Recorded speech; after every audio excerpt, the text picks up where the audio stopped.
guess we can start. I mean, we're not all ladies up here, but yeah, so this is the Ladies of Animation panel, and this year we had too many ladies on the team to actually bring all up here. We have now over 20 people in our department, just the animation department, that are women. So if everyone in the audience who wants to stand up, who is a lady who works at RT, please do so. Yeah!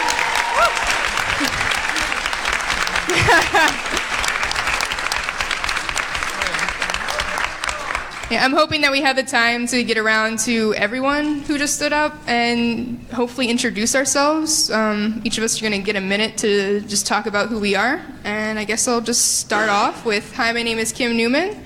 I'm a fight animator and I do a lot of mocap acting. Fun fact about me is I have 3 pet rats named Drake, Snoop, and Kanye. So, now it's you, Issa. I'm just going to detach this. I didn't know we had to have a fun fact. Surprise! Oh God! My name's Issa Badiola, and I am the lead animator for our 2D animation department. Yay! Oh, what's my fun? My fun fact: I like soft boys. Wow. Hi, I'm Paula Decanini. I'm the lead animator for Chibi, and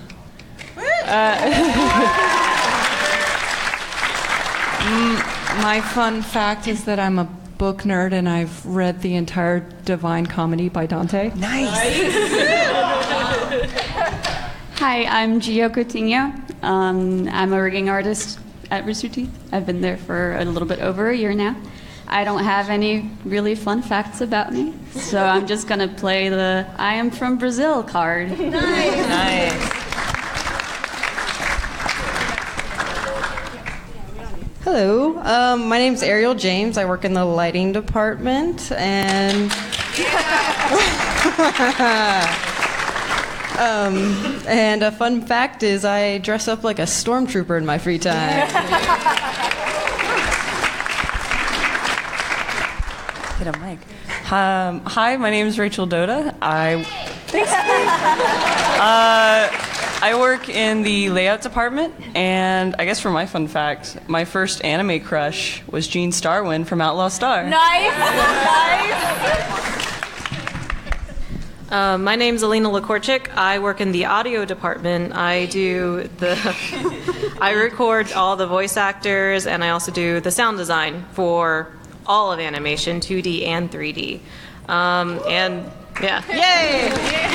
And my fun fact is I have a cat named Stevie Wonder Nix, and every time there's a cat, I try to put her in whatever show it is.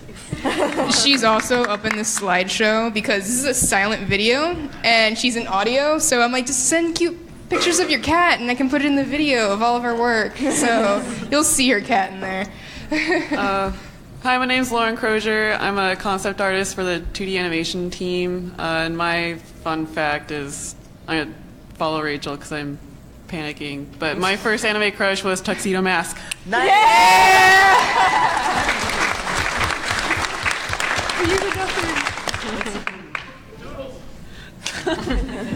So, do we want to go around and introduce other ladies that are in the audience? Cool. Are you ready? Surprise! Let's start with this one. Stand up. Hey everyone, my name is Amelia Gonzalez, and I'm a 3D animator. Yeah, that's my stuff. Hi, I'm Tanya Fetzer, and I'm a 2D animator.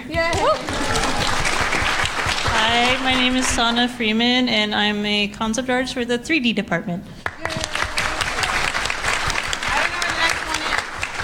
Where are you guys? Raise your hand, please. Can't see you guys through other people. Hi, I'm Aisha Bishi, and I'm a 3D animator.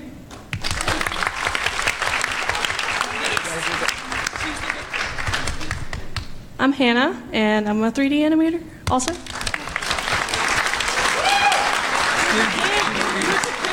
Anybody? Kate. And Kate. Kate. Dang it, Kate. Love you. I'm Nicole Molnar. I'm a 3D animator.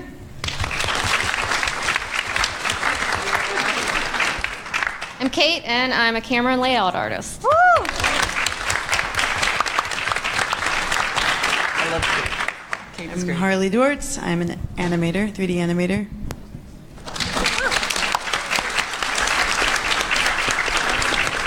Is there anyone else out there? Are there any other ladies? Well, I mean, But yeah, that about sums up a few people who work here. So I have a few questions that I want to ask everyone on this panel. And the first one is, switch.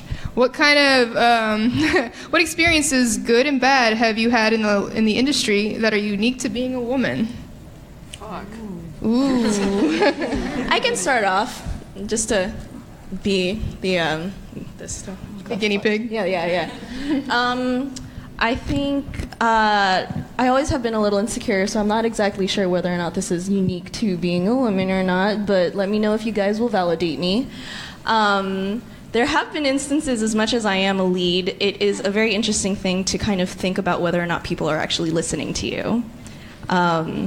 Because there has been a study, of course, scientific, where sometimes if you are a woman and you are in a lead position, it's kind of interesting to see whether or not people actually retain the information you're saying to them, or not. If anything, most of the time, there have been also other instances where I think people may not necessarily know that I have a very business side of myself, that during meetings, like, I kind of don't want to take any bullshit. Like, you know, I think everyone kind of testifies, like, we're in meetings, we want to get shit done, stop fucking around. And so sometimes people think that maybe I'm a little, really short whenever things happen like that. And it's just like, no, I just want to get stuff done. We can joke around later. But, I mean, that's just me, really. Like I said, I don't necessarily know if it's something that's more insecure about me or if it's something about my gender or the industry and the stereotype that we have. Meh. Well, I mean, kind of piggybacking off of that, there's a little bit of paranoia. It's like you don't know. Am I crazy? Is this in my head? Right. When something happens, like if I wasn't a woman, would this have happened this way? But yeah. So I understand what you're saying when you're saying, like, validate me. Yeah, I'm not crazy, right? Like, that did just happen, right? I've never really had like a bad experience, though. I think probably one thing that comes to mind was there was a tendency at another job I was on to keep me animating female characters. And I'm like, well, I mean, we can all animate different characters. I mean, a character is a character, but that was, one thing that stands out to me. Wow, interesting. All right. I agree with both of you. Again, I don't know if it's just me or if it's being a woman or just my insecurities, but since I haven't had a lot of time in the industry yet, I definitely felt like at school, like, people would look at me in maybe sort of a different way, especially since rigging is more of a technical role.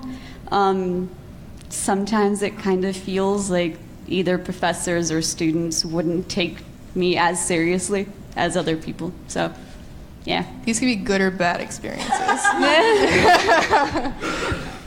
you have a happy story. Feel free to share that too. I actually do. Yeah. Awesome! Yeah. So, I just want to talk about the culture of the women that you work with, especially when it's such a small group.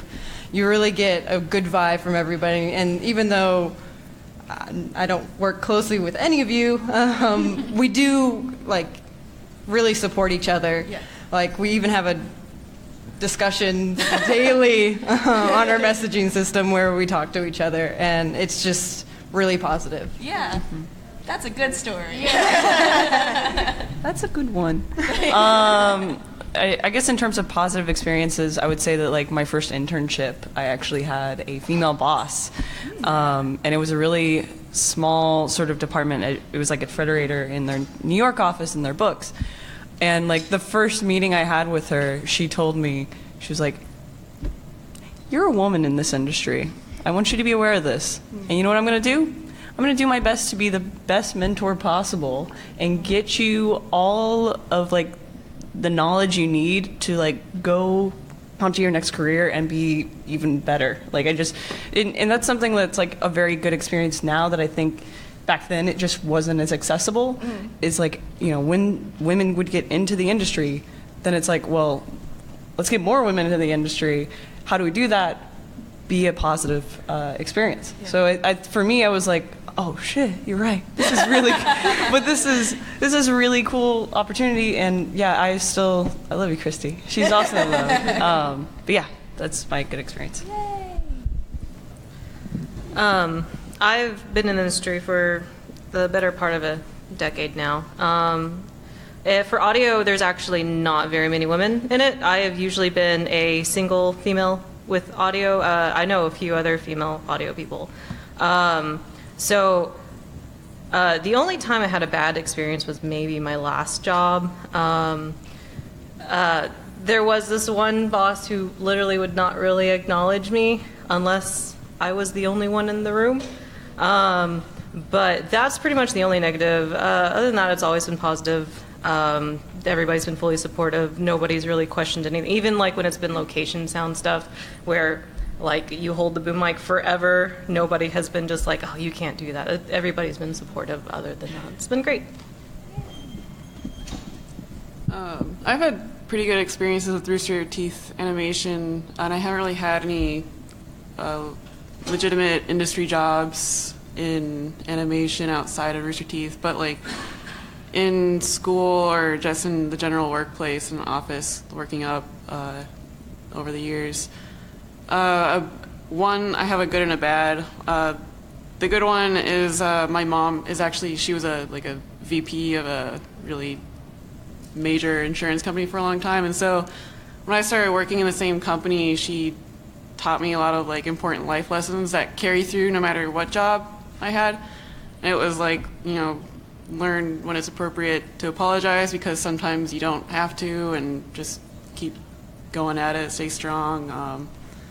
I can't remember like specifics, but she just gave me a lot of good morals and examples to stand by, to stay strong in the industry going as I work up. And then bad ones were, and it sounds like really typical now, unfortunately, but like men, or like my experiences were unfortunately like guys not giving me a lot of respect or attention or like respecting my abilities unless there was like some sexual interest involved.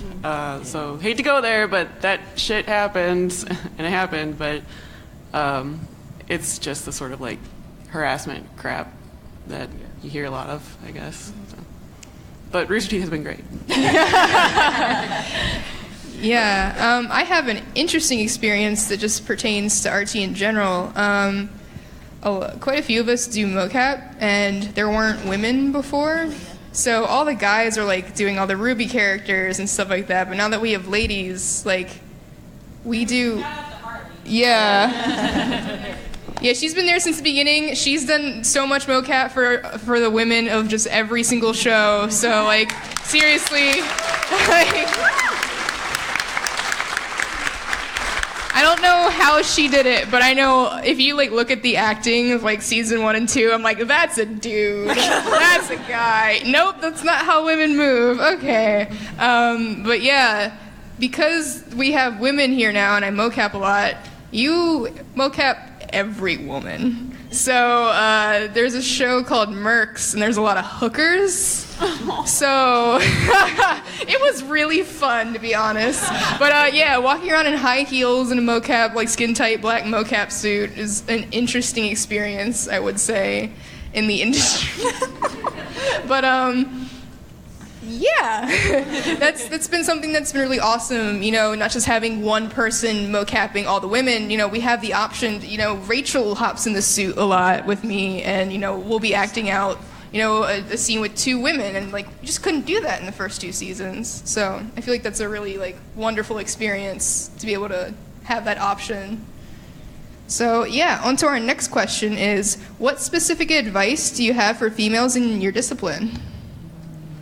Do you guys want to start in the middle? Let's go. Otherwise, I'm gonna start again. I feel like Lauren already started, like saying like not apologizing for everything. Like, thought that was pretty good advice. Yeah, I mean, my experiences have been pretty mixed.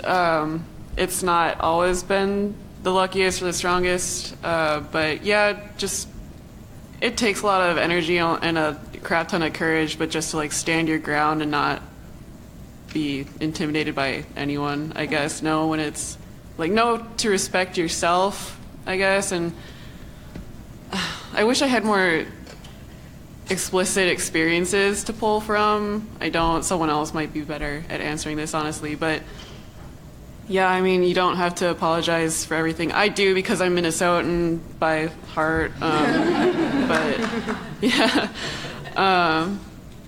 God, I'm sorry. I'm like so scatterbrained right now. I can start off if you. Yeah, please. Okay, cool. So, specific advice. So, in the animation industry in particular, like, we don't really have a face when we get a demo reel. When we get a demo reel, it's your work that speaks for you. And I feel like that pertains to everyone, you know, not just women. It's men, it's whoever you want to be. Yeah, I really feel like my work speaks for who I am and what I want to show. And you shouldn't let, you know, some kind of identity crisis prevent you from, you know, putting your best foot forward, like putting what you want in your demo reel and having it represent who you are.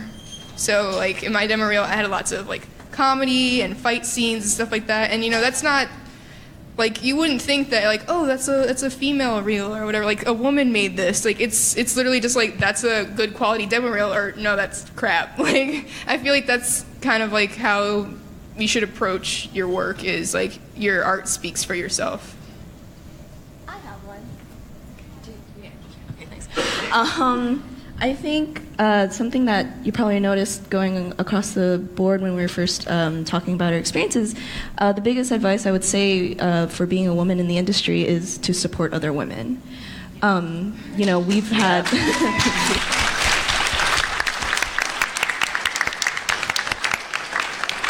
There's something very unique about having a mentor or a person who is like you, and that really is enough for you to kind of start shooting for the stars after that, because that person, even if they're not exactly you, they've experienced the things that you've experienced to some degree. I have a personal anecdote for that. I was still in college, and Natasha Allegri, one of the storyboard artists for Adventure Time, and she was the original designer for the gender-bent Finn and Jake. So she created Fiona and Cake. She still had her email address up on her Tumblr around that time, so I actually emailed her. And I was like, hey, can you answer some questions for me I have about the industry and your job and stuff like that? The fact that she actually answered and like gave me legitimate answers already was enough of an impact on me that I realized, like, wow, this is so great. And that was just one email. Like, being able to really pay attention to your peers and the people who are like reaching out to help, who want help and stuff, and being able to like respect each other on that front, I think is really important, and it'll help boost the morale. And if anything, it'll just help more women and more girls be interested in the industry that you're in, so that way we can start getting 50-50 instead of like 70-30 all the time. I got one. Yeah, I love that. Thanks.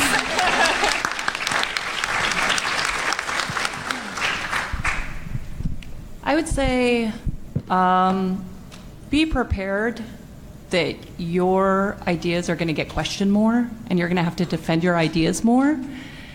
But don't look at that as necessarily a bad thing. It's an opportunity for you to think more critically about your work. Don't just say, I don't know, let's do this because I think it would be cool. Like, explain why. Like, yeah, just, I mean, it's going to happen. Like, it's going to happen that sometimes you give an idea, it doesn't get a reaction, and then someone else gives the exact same idea, and don't. So be prepared for that, and don't be afraid to call it out when that happens. Call them out. Like I just said that. Like that was my idea.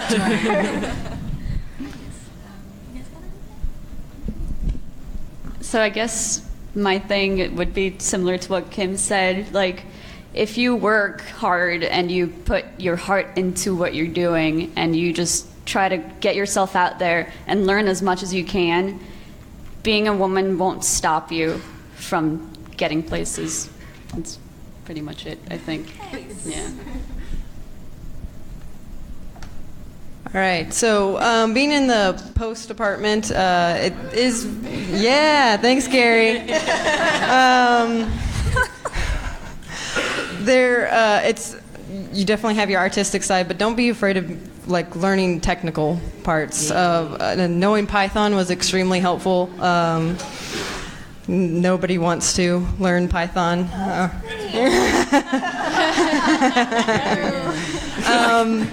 But it helped me get every job that I've gotten. All 3 of my jobs. It's very, everyone wants to know that you can help anything on the technical side for any part of the pipeline, really.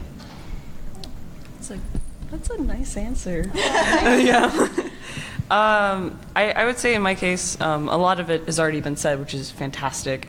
I guess from like more a story perspective, I would say when you are building your own worlds, whenever you're doing your own writing, your own art, or whatever, yeah, I mean just kind of being self-aware about the characters that you're creating and sort of the message you want to bring to the table. And by that I mean like, if there's a chance, just put a female character in there. Just put diversify. It's totally fine to do that. Like any opportunity I ever work on a project, I'm like, okay, what's the balance? Maybe there's a way for us to get like another female character in there or something. So, in my own work most of the time. So I would say, yeah, just like taking the opportunity to really think it out, and it just helps flesh out the world more too. And so that's from a story perspective, but that kind of helps. I don't know if it's like specific to women, but in general, don't be afraid of getting told no. I know for Rooster Teeth and other jobs, it took several times for me to get the job, and it's not necessarily something with skill. It could be timing, luck has to do with it, but don't be afraid for somebody to tell you no. You'll have a lot of people that will just stop right there. No, just try again. Maybe, we have reels in the audio world too. We put together reels. Maybe look at it. Maybe, I need to do something different with it. Maybe I need to make it more specific towards this. And then try again. Don't just be afraid of being told, no, you can't do that. Do it anyways. Who cares? It's you. Do it. Yeah. I mean, I already tried. I kind of butchered it, but kind of flying off what was recently said by Paula is learn how to take criticism constructively, because it will happen a lot more frequently to you. And I just kind of view it sometimes as like a practice in your own strength and grace to accept something difficult like that, because it'll be a recurring challenge, and just being able to control whatever feeling you have at the time and stand up for yourself at the same time, and just be like, okay, thank you at the very least, and just accept it, or constructively figure out a way to constructively dish it back a little bit and be like, okay, yeah, I can see what you mean, but I was kind of aiming for this or something like that. But it's like a matter of how you view a situation or accept it, and then how you use that for yourself going forward. I can't really think of anything else. Everyone covered a lot of cool stuff. We got a lot. Cool. And we're going to have a lightning round question. What is your most proudest moment as a professional in the industry? This could be like a really cool shot, a really funny story, just anything you think would be interesting for the audience to hear. I'm not starting. You guys start. I don't know. Yesterday was pretty great. Yeah, the Ruby panel? Oh my gosh, that was wild. Well, as a lead, it was a lot different than last year, because last year it was like, oh, that's my work up there. I'm proud of that. That's good. This year it was, this is my team that I led. This is their work, and I'm seeing how they're reacting to the crowd cheering for them, and it was a totally different feeling, and it felt really good. Yeah. Same. It just feels so great to sit there. I guess my position is different from yours, but it feels great to sit and watch the audience react to something that you put so much work on.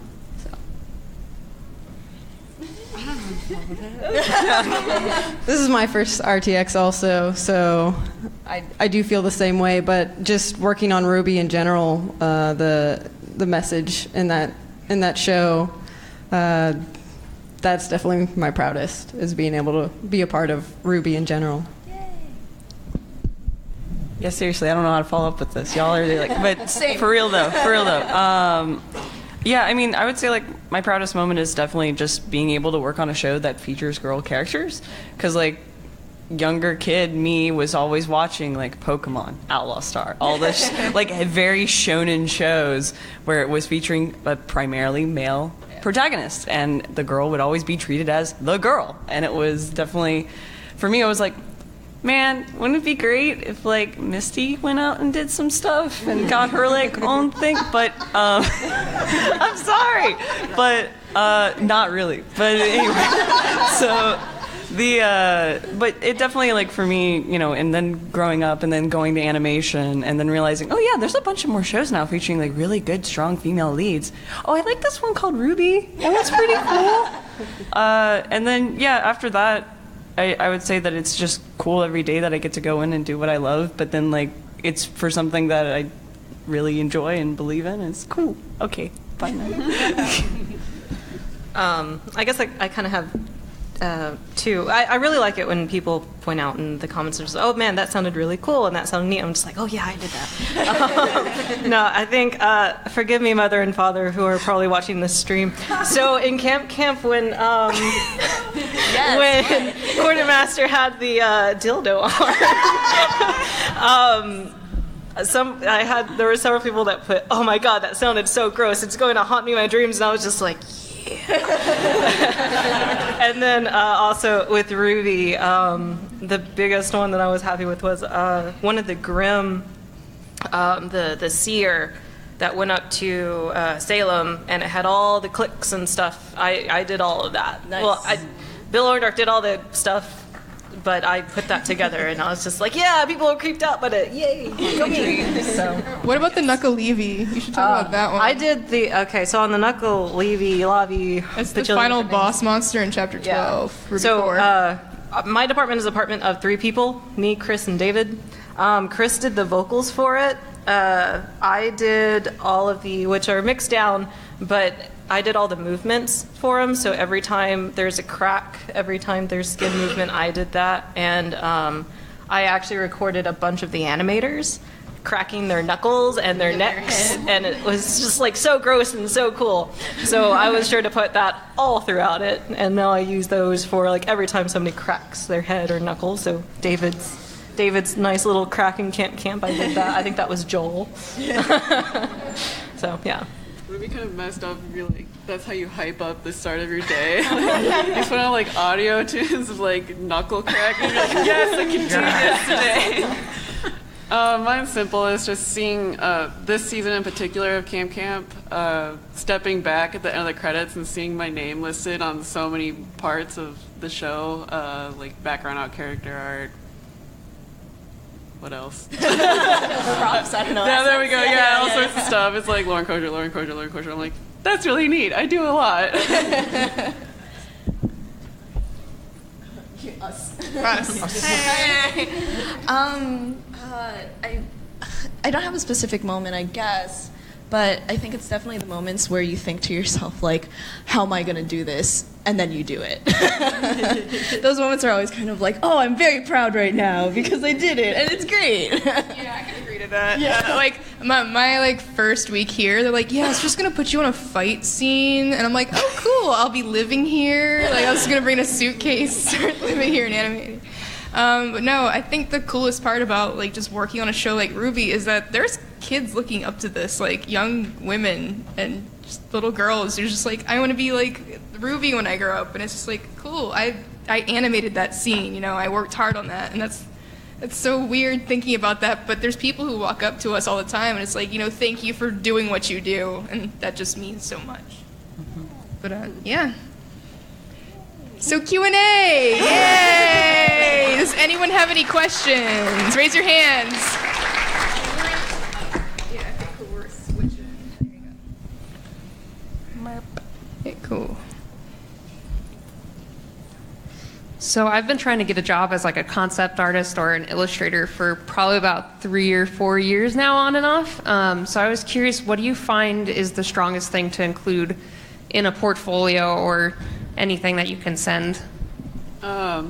Definitely finished work helps a lot, like a lot of finished work, full color, range of colors, range of styles. What helps if you're aiming for a certain style of studio, like Saturday morning cartoons or realistic video games like Ubisoft stuff, make sure your portfolio shows the sort of content the studio might typically produce or look for. Let's see. Also, just use what you're passionate about. Sorry to interject. Yeah, no, that's fine. Exactly. I have to look through a lot of this stuff. Yeah, Maggie looks through portfolios all the time too, so that's helpful. Not just one type of category in the portfolio helps a lot, like not just characters. That has screwed me over a lot over time. Because I like drawing characters, I'm afraid of environments and I'm afraid of mechanical objects. But making sure you can show that you are capable of handling all sorts of spectrums. And sometimes things aren't perfect, some things might be a little rough, but at least show you have a general understanding or an idea or like some creativity displayed on there, like some creative thinking. But I think most importantly, just finished work will start helping a lot. Focus, start where you're passionate and then like start branching off from there. But it's scary and it's like a grind, but you have to branch off from there eventually. Also, make your portfolio very easy for people to look at and read. Yes. Please organize it. Yes. Cool. More questions? Raise your hands high. We got a guy right over there. Oh, hey. Thank you. Hi. I was curious if you could talk a little bit about groups such as Women in Animation and other kind of like support communities to help up-and-coming animators and artists. Yeah, I pointed because I heard of Women in Animation. Going out to CTN Expo in Burbank, they actually have a very big presence there. I think I was part of some of their newsletters just because I signed up back when I used to live in LA. They're pretty great. They have mentorship programs, and that's so important. I think the big thing that is important if you're an aspiring person to be in the animation industry or any industry, having a mentor is really important. Women in Animation helps that a lot. I look through their stuff and I've seen like correspondence with things and they're just really great. I unfortunately don't know any other groups. I'm sure they're out there. I think the best thing to do is it's totally okay, in my opinion, it's totally okay to email people and reach out for a quick like, hi, can you look at my stuff for like a little, like it. I did it once, it helped me, and some people have done it for me too, and like, we just want to help. Yeah. That's the point. Okay. Great question. Next one, right here. Oh, you already have the mic. Awesome. That's a funny one. So is it really true the face of the demo reels in Rooster Teeth speaks all, but not your faces? Is that really true?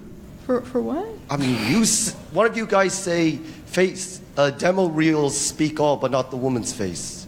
No, so what I was saying was your demo reel speaks for who you are. I understand. This is my first time here. Hey, okay. Rachel. Hello. You know me, right? I believe so. Yeah. What's up? Hi. Just going off of that, typically looking at resumes and looking at reels, sorry, this is again something I can talk about a lot as a producer. But so I don't care what the name is on the resume, and I'm not asking for a gender to be listed. The first thing I look at when anyone submits anything is the demo reel. Like, that's all I care about, and then I'll figure out your schooling and all that after. So I think that's basically what that means too. Cool. Next question. We got Yang. I love the arm. So I was just wondering what got y'all each started in the industry, or what got you on the path to knowing that this is what you wanted to do. Excuse me. Cool. I don't have like a great origin story. I was supposed to be a graphic designer and I thought it was boring. So I was like, you know what's cool? Animation. And then I just did that. Yeah! Okay, cool. It's not just me. Anyone else have actually like a cool story? Like origin story? I was reading Sonic the Hedgehog comics and I hated that characters that I wanted to see weren't in the comics, so I started drawing my own characters. I was like 8 years old. And then when I was around 16, I realized that there are actual jobs that you could do drawing for in the animation industry. I had no idea about the animation industry up till I was 16. That's beautiful. Yeah, and then I started working harder, and I was like, I have to get a drawing job. Like I was in high school, I was ready to submit to some lame-ass office job, which I still did after college, but when I was 16, I started to make more friends online who actually drew stuff, and they introduced me to, all these interesting industry venues, like you could draw for a living doing this, this, and this. And I was like, starry-eyed. And Sonic! Yeah, so many opportunities, wow. Yeah. And then at that point, I was like, I have to work hard. And that's when I started to get more serious about drawing. So that's Anyone my else up origin here story. have an interesting story? Oh, I just got the classic, like, I went to a tour of Walt Disney Studios in Florida. It was like, they were showing Lilo and Stitch, which that one features, like, some amazing female characters and, like, a relationship that's super good. But yeah, I just had the classic one where it was like, you go in, you see the Robin Williams video with him and, like, all that stuff, and then I actually got to meet a woman animator. A woman? Sorry. But an animator. That was a woman. Anyway, but she was really cool, and she even did, like, the Stitch voice, and then I was like, that's it. I gotta do this. Bye. I have one. Yeah. Mine was through TV. I know. I was watching a program on how movies were getting made, and then they got to the sound department, and they got to the Foley artist. The Foley artist is the people who synchronize sound with the picture, so like walking or something like that. They're the ones doing that, and they're recording it. And I was just like, coolest thing ever. I was like 8 years old, and I was just like, Mom, I want to be a Foley artist when I grow up. My mom was just like, you want to work at Foley's? Okay. But yeah, that's what got me into sound, and then I just looked into all the sound jobs, and here I am. Cool. Anyone else? Are you want to go to the next question? Oh, no, Paula. I mean, it's not that exciting. I just have the distinct memory as a child, like, hating live action TV or movies. All I wanted to watch was cartoon. I remember I went to see Honey, I Shrunk the Kids, and it has that animated intro, and I was like, yeah, this is amazing. And then the real movie started. I was like, oh, yeah. No, I don't want to watch this. Yeah, real life people are boring. They can't do anything. Oh, sorry. It's okay. Next question. Raise your hands high. Oh, look, there's more now. Sorry. If you could switch to another department for a day, which one would it be? Ooh. Nasty. What would you do? I would do TV. Oh! Yeah. That's initially what I thought I would do. Yeah. Do not take her away from us, please. Quickly, lightning round, and just name it off. If it's to not actually do work, so I would suck at it. I want to sit in on whatever department manages our budget stuff. Yes. Just to understand. Yeah. Okay. Let's grab drinks. Okay. Alina. I'd probably go to 2D animation. Yeah, you would. Don't take everyone away, please. Okay, Rachel, don't say it. I'd probably, surprisingly, I would actually try out compositing, Ooh. but then I would hate it because then I'd miss everybody, and then I'd be like, no, I can't do this anymore, and I go back to layout. Effects, which is ironic because their panel's going on right now, so none of them are in here. Maybe modeling. I'm actually good at modeling, so I think I'd just step in there.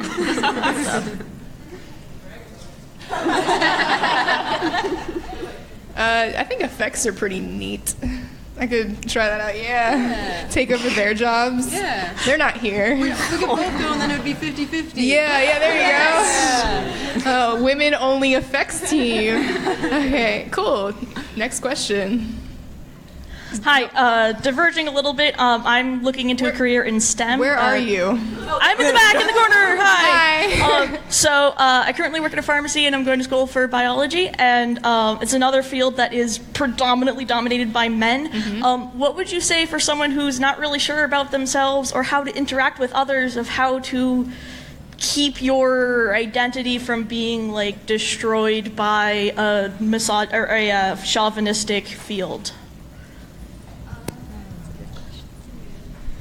This is actually interesting. Yeah, this is a little interesting. Whatever advice we may give, like it truly is up to you for you to take it. Because I know advice is thrown at me a lot, and sometimes I don't take it. Whatever. Take whatever you will. And sometimes it's hard to unlearn a lot of stuff that you might already know. So just know we fully support you, and we hope that you make it and be confident in yourself. The biggest thing I think I can say is fake it until you make it. Just straight up. Dead ass. Just fake it till you make it. It really does happen. Like, if you asked like a year or two ago, like, I'm sorry. It was the Lord. I was just an animator when I started, and then I was kind of thrust into being a lead animator. I wanted it, I really did, but it was a lot of responsibility that I didn't know whether or not I was ready for, to have a team behind me.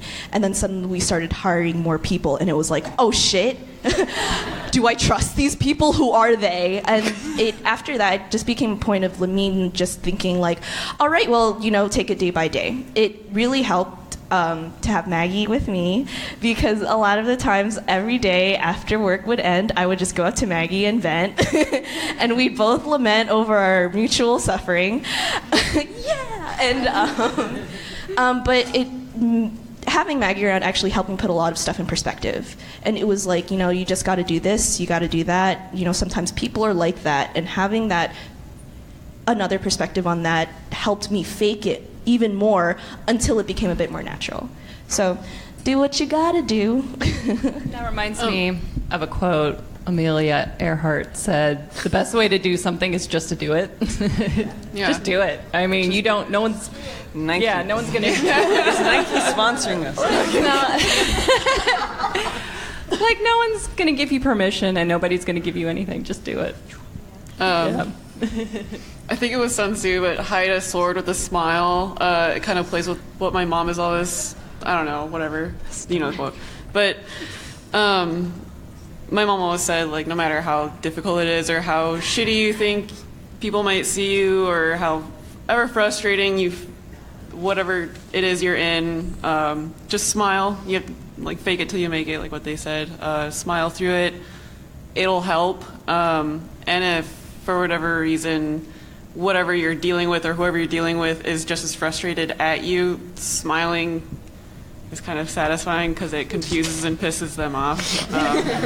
So instead of like being overcome by whatever situation, just trying to maintain some cool has been helpful, I think. Kill them with kindness. Yeah, cool. Next question. So before the next question, actually, we had two people that were on another panel that we definitely want to make sure are able to say hello. So your name and your position and fun fact. Hello. Hi. My name is Andrew Caperti. I'm a 3D animator at Rooster Teeth. I was lead for Ruby Chibi Season 1. Fun fact, I speak 4 languages. That's it.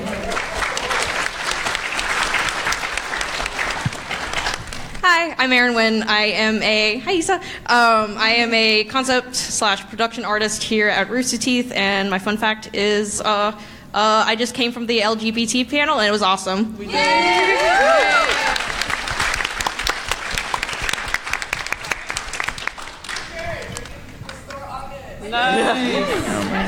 Cool. Next question. Yes, my name's Robert Hilberling. I have one comment. And one question. My comment is my 7-year-old daughter loves Ruby Chibi, Ruby, and Red versus Blue. Thank you so much. Also, question. I've asked this question at one other panel. I want to ask it again at this panel. Actually, 2. Sorry, I'm trying to get my head together. Have any of you had any projects that fell through, and would you ever pick them back up? Oh, that's Disclaimer, if you say anything that you don't want Rooster Teeth to own, don't say it now. yeah. It's actually kind of interesting. I don't necessarily have a specific thing currently. I can tell a story about heartbreak. College, we were proposing our senior theses, and the first thing I proposed was completely ridiculous, but my teacher actually laughed at me about it because it was actually completely ridiculous. Like, I couldn't animate 7 characters in 5 minutes for a year or under a year and actually have it done. Like, that's how ridiculous this was. It was impossible. I thought I could do it. I couldn't. And after that, I cried it out. I felt really dumb. But then after that, I had to like go back into it and just be like, okay, well, I'm in this class. I have to do my senior thesis.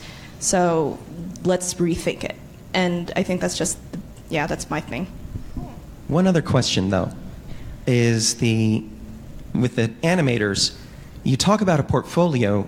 Are your portfolios available to the public? And where are other than these, before Ruby Chibi, before Ruby and the series that you animated for Rooster Teeth?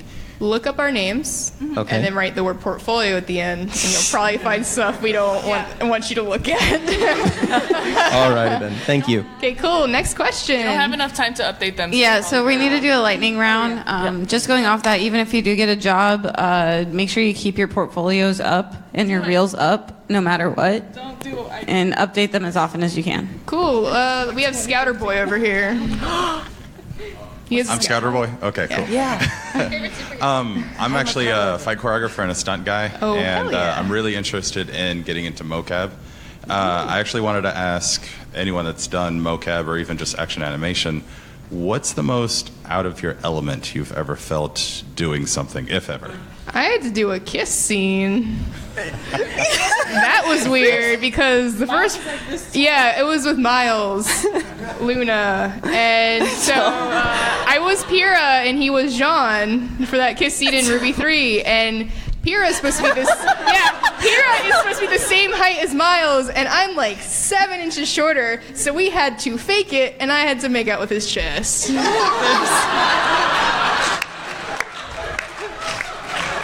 And there it is. Cool. That's the best Great one. question. Next one. The soft kisses on that nice hairy chest. Okay, right here, Fedora Boy. It might be a trilby, I'm not sure. Okay, it's more like a scenario than a question, but since I have the mic, I can go anyways. So the scenario is let's say the animators want you to make a new enemy or some type of bad guy, creature, whatever, and let's say you're being really creative, but you also have a deadline with it.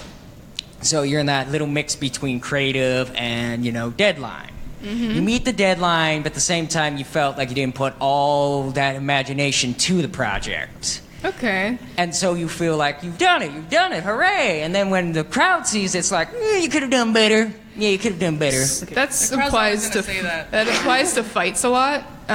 Usually we're just given a character, and a brand new monster, and we have to realize it. Paula and I realized the Chapter 12 Knuckle-Levy, it didn't Twitch originally. We just, came up with a few ideas. We passed it around. We're like, okay, this is cool. We showed it to Carrie, and we're like, hey, can we do this? And he's just like, yes. And he's like, okay, now we have to do this. So that was really interesting, getting all the Twitches in there, making sure all of our Twitches look the same. Because, this isn't just one animator doing a fight. It's 5 animators. So, lots of feedback, making sure that, it's consistent throughout the entire fight. But yeah, we definitely put a lot of freedom into our fight scenes, which is awesome, but we do know what our deadlines are. Yeah. I mean, it's kind of goes with the industry. You do the best you can with the time you have. There's never enough time. Yeah. Yeah. Next question. Hi. Oh, I'm over here. Sorry. Oh, hi. If I goof my words, I'm sorry. So, say I'm in school for animation, which I am, but the school pushes becoming like a jack of all trades more so than like finding one specialty, but like I specifically really love the storyboarding process. So is that something that like I should I have This is actually Rachel's but say that should I specifically stay and just work really really hard on storyboarding, or should I still try to become a jack of all trades and like be able to do at least a little bit of everything? Exactly what I would say actually because it's a little difficult to say that too, because like I was incredibly passionate about storyboarding, but I went to a school that pretty much made me do all of the pipeline. So for short film, I had to do like a 1:42 3D short by myself. We all did. Yeah, but okay, I'm sorry. In any case, so I would say do the jack of all trades though, because now I'm in a position where I'm able to do storyboards, but I'm also able to do 3D camera work. So whenever a project comes up and it's like, hey, we're kind of done with the boarding, but we definitely need some people on final camera, I'm able to do that. And for a lot of studios, actually, the bigger ones, they kind of will specialize. But for like the smaller studios, they'll want a person that can do multiple things. So I would say be a jack of all trades, but then like be like a specialized practitioner and say, hey, I do everything, but I'm real good at storyboarding. Like do some extra projects with just storyboards that are outside of your curriculum is what I would suggest, so that you have more examples of that than anything else when you're submitting for a job. Cool. So lightning round. We got 5 minutes left. Who has their hands raised? Right here in tank top. Oh no, never mind. You're next. You're next. Sorry, I don't know where they are. I'd like to see you run, Maggie. You guys have a lot of great stories about getting into the industry and working in the industry. Although, do you have any comments or advice for all the independent animators out there that are coming up on like Patreon and YouTube? They're amazing. Yes. Yeah. Straight up, they're running their own business while doing creative stuff. That's nuts. There's just so much respect for that. Yeah. It's hard. It's really hard. So yeah, keep doing what you do. Yeah. Oh, sorry. I was just gonna say, don't become discouraged. Even if you don't have you hit the ground running, don't get discouraged. Just keep working. The miracle story, I got out of school and started working immediately. That rarely happens. So if you're working independently, just keep that in mind as well. You won't be a success overnight, but don't become discouraged. Keep posting your art everywhere. Just be disciplined too. That was my thing. Hi. No. Am I going? Yeah, okay. Yeah. So I have just one quick question. I'm curious to see if any of you are self-taught or have any resources for someone who's trying to be self-taught. Self-taught animation mentor. Yeah, self-taught in what exactly? 3D animation, 2D animation? Yes. Okay. Ooh. I could recommend something for, at least for concept artists. When I was at Ringling, I took CGMA, which is Computer Graphics Master Academy. And it's a great online course. They have everything from intro to digital painting and basically the master classes. And it's all concept artists working in the industry that take the time and opportunity to teach you. And I freaking love that place. I absolutely love it. It's very easy access, but yeah. We spoke about this. Hey, wait. We had someone come in. Hey, Hi. I just came in from the, Hi, my name is Bev. I just came from the Over the Rainbow panel, so that just ended. So I'm a 2D animator, and I work on Camp.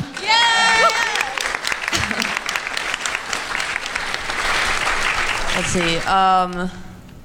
And I also work on RTA and Sex Wing and this fun stuff. Fun fact.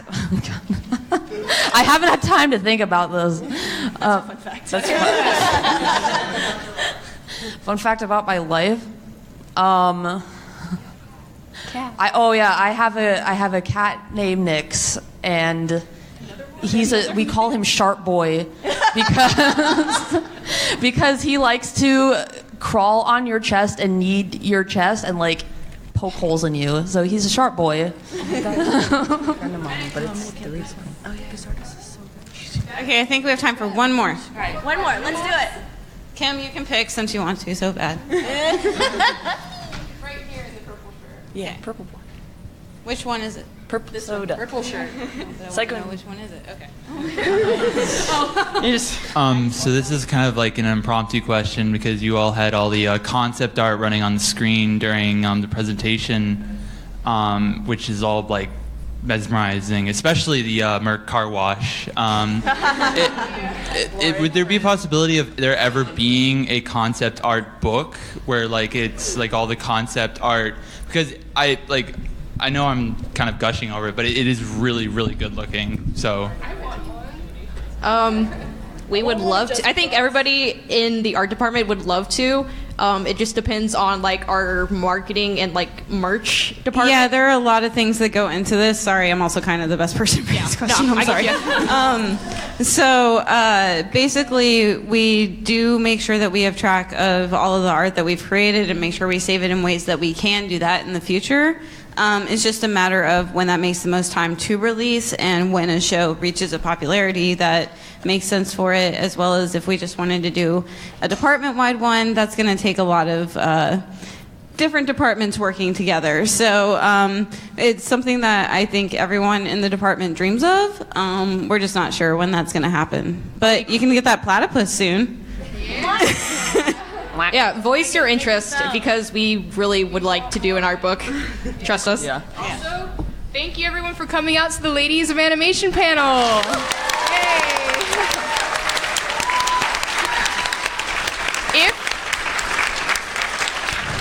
If you have any questions, we're going to be right outside because we have to empty out this area. But I'm so glad you all can make it.